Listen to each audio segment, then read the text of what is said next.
Under a golden sunset, a little boy and girl laughed, holding hands by their old-school gate. He gave her a gift, a glowing blue heart pendant, a promise of forever. But that very night, his family moved away, and he vanished without a word. She was left alone, crying at the gate where they once stood together. He disappeared without a goodbye. For 13 long years, she never gave up hope.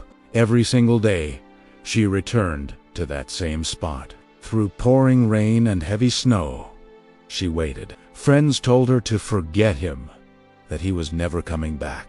But she held on to the pendant, its blue light a beacon of her faith, whispering, "I know he will." Then, one evening, exactly 13 years later, a man with familiar eyes approached her at the gate. He held the other half of her blue heart. Time stood still as their eyes met. "I never forgot you," he said, his voice thick with emotion. She whispered back, "I always knew you would."